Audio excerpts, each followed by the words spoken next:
Wasit laga Timnas kontra Timnas Bahrain kini santer dibahas menjelang laga lanjutan putaran ketiga pada bulan Maret mendatang. Ramai soal kondisi rumput GBK menjelang laga Timnas kontra Timnas Bahrain di Stadion GBK Jakarta. Benarkah Alex Pastor tolak tawaran SC Heerenveen sebagai pelatih karena sudah bergabung bersama tim pelatih Timnas? Nama Hernando Ari dan Cyrus Margono kini semakin kuat untuk menjadi pilihan kiper ketiga tim Merah Putih. Nasib berbeda pemain Timnas Indonesia di Liga Belanda antara Marcel Gers dan Kelvin Verden di laga klubnya. Video coach Sintayong turun langsung melatih di sekolah football akademinya kini menjadi sorotan. Simak informasi selengkapnya sebagai berikut.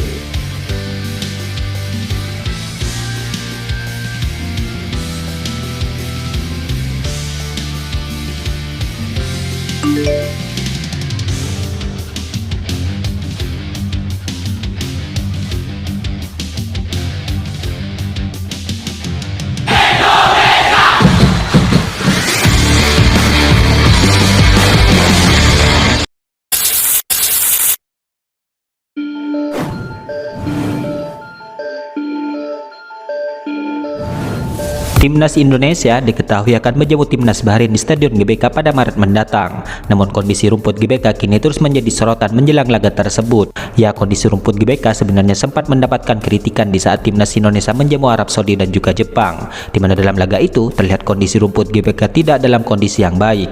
Dalam hal ini, penggemar sepak bola tanah air pun berharap bahwa PSSI serta pengelola bisa mampu menyelesaikan permasalahan tersebut sebelum laga skuad Garuda melawan Timnas Bahrain dimulai. PSSI pun menunjuk PT Harapan Jaya Lestarindo untuk dapat memperbaiki rumput GBK tersebut agar dapat berada dalam kondisi terbaiknya pada bulan Maret nanti. Namun sayangnya akibat waktu yang terlalu mepet, kondisi rumput tersebut terancam belum pulih secara sempurna di saat tim Merah Putih menjamu Timnas Bahrain. Kekhawatiran tersebut disampaikan langsung oleh PT Harapan Jaya Lestarindo melalui akun Instagram resminya. Sejak 20 hari yang lalu, sehingga waktu yang mepet ini kami belum bisa berbuat banyak. Insya Allah saat melawan Cina sudah jauh lebih baik, tulis Lestarindo. Ada jenis rumput lainnya yang efeknya akan ada spot-spot yang berbeda warna dan tekstur. Insya Allah kami atasi setelah pertandingan melawan Bahrain, tulis Lestarindo. Ya, saat ini banyak yang berharap jika kondisi rumput GBK akan semakin membaik ketika dikelola oleh Lestarindo yang sudah profesional dalam mengelola rumput lapangan olahraga. Tidak sedikit pula yang senang dengan keputusan PSSI yang menunjuk Lestarindo untuk mengurus rumput GBK. Saya merasa senang dan lega akhirnya rumput GBK dipegang Lestarindo, ucap salah satu warganet di kolom komentar YouTube Stadium ID. Ya, namun tidak sedikit juga yang menyayangkan jika langkah PSSI ini terasa sangat terlambat yang menyebabkan waktu cukup mepet untuk perbaikan kondisi rumput. Dari bulan kemarin ngapain saja? Giliran waktu udah mepet baru panggil Lestarindo, ujar warganet lainnya yang menyayangkan terlambatnya keputusan PSSI ini. Ya, terlepas dari semuanya, diharapkan kondisi rumput GBK dapat segera membaik dan membuat Timnas Indonesia dapat bermain dengan nyaman.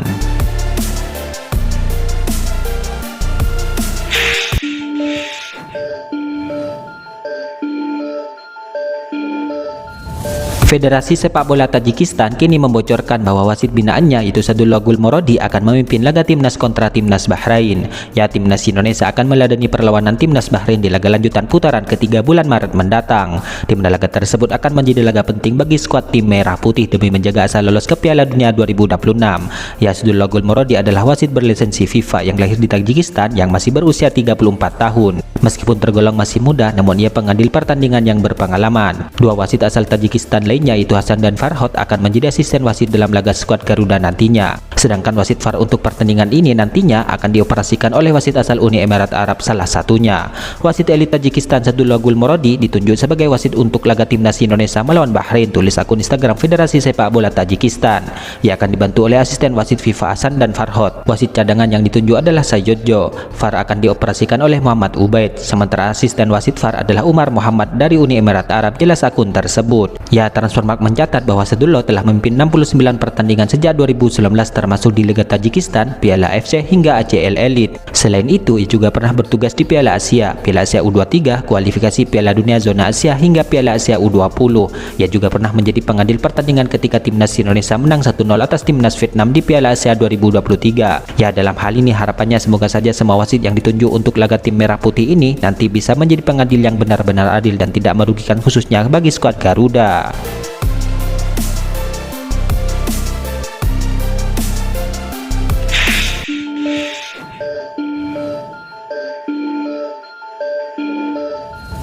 Sekolah sepak bola Sintayong Football Academy dikabarkan akan tetap beroperasi di Indonesia. Hal itu meskipun sang pelatih bebas tugas, namun kegiatan akademi tetap berlanjut.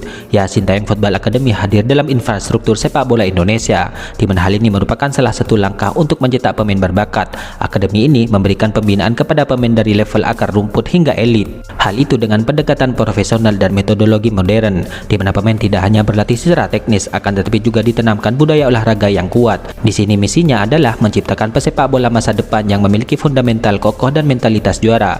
Hal itu sehingga mampu bersaing di kancah internasional nantinya. Ya, dengan berjalannya sekolah sepak bola akademi tersebut, menariknya Coach Sintayong kini turun langsung ke lapangan untuk membina anak asuhnya, di mana momen tersebut terlihat langsung dari unggahan akun Instagram Sintayong Academy. Dalam kesempatan itu, Coach Sintayong tampak sangat fokus dan telaten dalam memberikan arahannya, di mana ia tampak sangat serius dalam membangun talenta muda Indonesia. Ya, diketahui Coach Sintayong sejak Jumat kemarin sudah berada di Indonesia, di mana datang ke Indonesia pun langsung banyak mencuri perhatian warganet.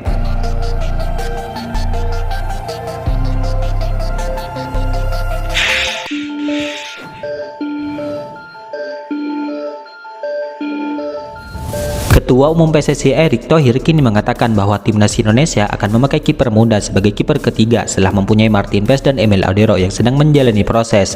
Ya, Martin Paes telah menjadi kiper nomor 1 bagi timnas Indonesia sejak diproses menjadi WNI pada 2024 yang lalu. Namun posisinya kini bisa terancam seiring kesediaan Emil Audero untuk membela skuad Garuda. Ya, Erick Thohir menjelaskan bahwa Emil Audero bersama dua pemain keturunan lainnya akan dikebut demi bisa tampil memperkuat skuad tim Merah Putih. Sebelum Martin Paes bergabung, kiper inti tim Merah Putih adalah Hernando Ari yang berusia 22 tahun. Di sini Hernando Ari bisa masuk kriteria kiper muda sebagai pelapis ketiga di bawah mister gawang. Akan tetapi ia juga bisa mendapatkan persaingan dari pemain lainnya, di mana kiper muda selain Hernando Ari juga ada Cahya Supriyadi hingga Cirus Margondo yang dapat masuk sebagai nominasi. Di posisi kiper ketiga timnas Indonesia, kami akan mempertahankan penjaga gawang yang muda supaya bisa belajar dari senior-seniornya, ujar Erick Thohir.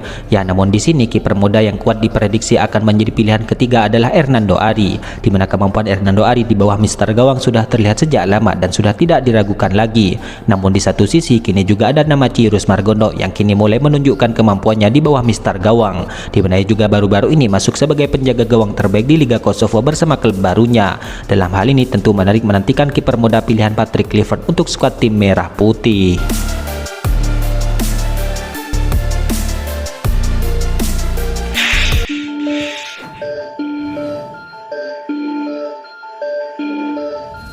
Bek FC20 yaitu Mistelgers kini kembali harus menerima kenyataan karena berada di bangku cadangan di dalam dua pertandingan beruntun di Liga Belanda, di mana dalam pertandingan melawan Nijmegen baru-baru ini ia duduk di bangku cadangan. Ya, sebelumnya pemain tim Merah Putih itu juga tidak mendapatkan kesempatan bermain di saat timnya menghadapi RKC Waalwijk di pekan yang lalu. Namun berbeda dari laga domestik di mana Mistelgers sempat turun ke lapangan di dalam pertandingan Liga Eropa, di mana di laga tersebut ia berkontribusi selama 111 menit sebelum akhirnya ditarik keluar. Di sisi lain, Calvin Verden tampil sebagai starter dan bermain penuh dalam pertandingan itu. Berperan sebagai bek tengah, ia menunjukkan performa yang solid meskipun ia harus menerima kartu kuning di menit ke-57. Namun pertandingan ini membuat FC20 bertahan di posisi ke-6 klasemen sementara. Sementara Nijmegen harus berjuang di papan bawah dengan menempati posisi ke-25 setelah mengoleksi 25 poin. Situasi ini membuat mereka semakin mengkhawatirkan karena hanya berjarak 5 angka dari zona degradasi. Dengan kondisi ini, persaingan di Liga Belanda semakin memanas.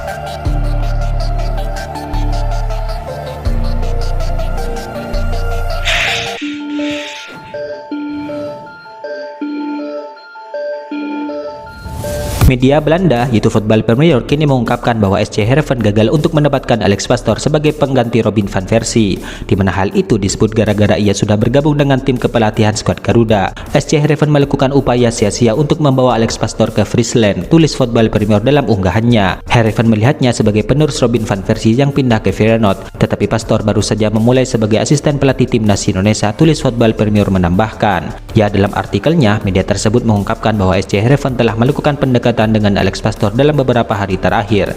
Heerenveen telah melakukan penyelidikan dengan Pastoor dalam beberapa hari terakhir, tulis Football Premier. Direktur teknik Heerenveen pernah bekerja sangat sukses dengan Pastoor di Almere City dan melihatnya sebagai penerus yang cocok untuk Van Persie, tulis media tersebut menambahkan. Ya, Alex Pastoor dinilai layak menangani SC Heerenveen karena berpengalaman sebagai pelatih pencetak poin. Mengapa Alex Pastoor? Karena dia adalah seorang pelatih yang baik bagi para pemainnya dan memiliki pengalaman sebagai pencetak poin, ungkap Football Premier. Pastoor tidak melakukan hal lain apapun musim lalu bersama Almere City, di mana ia secara mengejutkan berhasil promosi ke Eredivisie setahun sebelumnya, dan selanjutnya mempertahankan posisinya dengan cara yang mengesankan, ujar Football Premier. Itulah ulasan terkini hangat dan menarik seputar tim Merah Putih yang dapat kami sajikan hari ini. Jangan lupa dukung terus tim Merah Putih di channel ini dan salam olahraga.